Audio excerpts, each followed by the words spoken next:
कैसे आप लोग, स्वागत है आप सबका आपके YouTube चैनल ज्ञान ज्योति क्लासेस में। जैसे कि पिछले वीडियो में मैंने एक वीडियो बताया था त्रिकोणमिति का, तो मैं उसी प्रकार से फर्स्ट चैप्टर क्वेश्चन लेकर के आया हूँ, जो कि पहली संख्या दूसरी संख्या तथा एचसीएफ और एलसीएम ज्ञात करने वाले हैं। एक ही चीज से चार फॉर्मूला कैसे ज्ञात होता है आपको मैं बता रहा हूँ। तो देखिए जैसे कि यहाँ पे पहली संख्या बराबर क्या होता है, पहली संख्या बराबर होता है आपका पहली संख्या गुणे दूसरी संख्या इक्वल टू एचसीएफ गुणे एलसीएम होता है। जैसे कि आप देख सकते हैं, अब इससे बताया गया कि चार फॉर्मूला हम कैसे ज्ञात कर सकते हैं।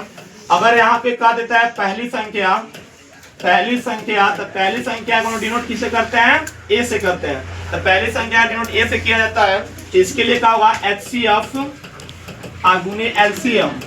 जैसे कि आप देख सकते हैं, अगर पूर्णांक में इंटीजर्स कोई अंक होता है तो उसको हम लोग बाई में जब लाते हैं तो क्या होता है, बटा में आता है, तो उसको हम लोग जो भी अंक ए हो बी हो उसको हम बटा में लिख देते हैं। जैसे कि यहाँ पहली संख्या बराबर क्या हो जाएगा आपका दूसरी संख्या, तो एचसीएफ गुणे एलसीएम बटे में दूसरी संख्या।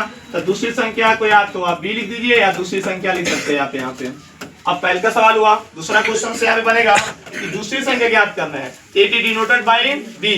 तो बी इक्वल टू हम लिख सकते हैं एचसीएफ गुणे एलसीएम, अब बट्टे में क्या हो जाएगा आपका first number is denoted is called a.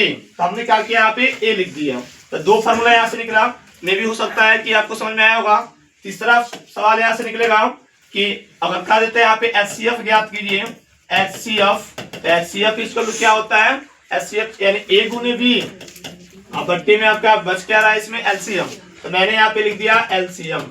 अगर चौथा सवाल यहाँ पे है कि एलसीएम अगर कहा रहा है ज्ञात करने के लिए, तो ए गुणे बी अब बट्टे में एचसीएफ।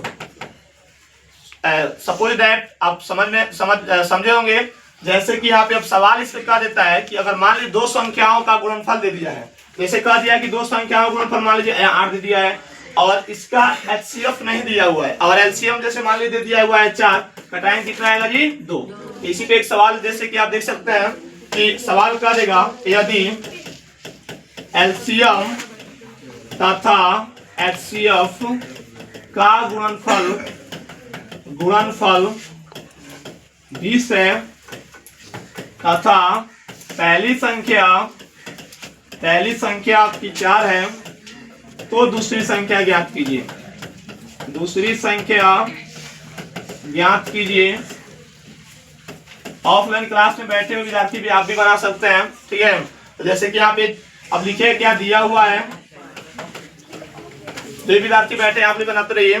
दिया हुआ है यहाँ पे कि एलसीएम गुणे, मल्टीपल का अर्थ क्या होता है गुना होता है।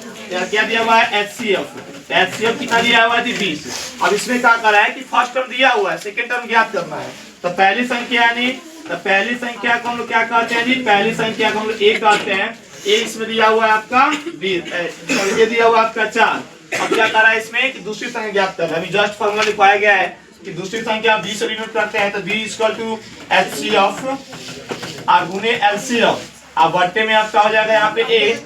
यहाँ बताया गया है कि दोनों का गुणनफल एलसीएम गुणे एचसीएफ, अच्छा एचसीएफ गुणे एलसीएम, दोनों का गुणनफल दिया हुआ आपका 20। अब पहली संख्या कितना दिया हुआ है तो 4, तो मैंने यहाँ लिख दिया 4। अब यहाँ पे दूसरी संख्या मेरा करते कितना आ गया 5। जैसे कि आप देख सकते हैं कि अगर उदाहरण के तौर पे या एग्जाम्पल के तौर पे या आपको ऑब्जेक्टिव क्वेश्चन में दिया हुआ तो आप उसको ऑप्शनल क्वेश्चन देख रहे तो आप टिक लगाइएगा, सबसे पहले छांट के उसके बाद तबाने का प्रयास किए। Thank you.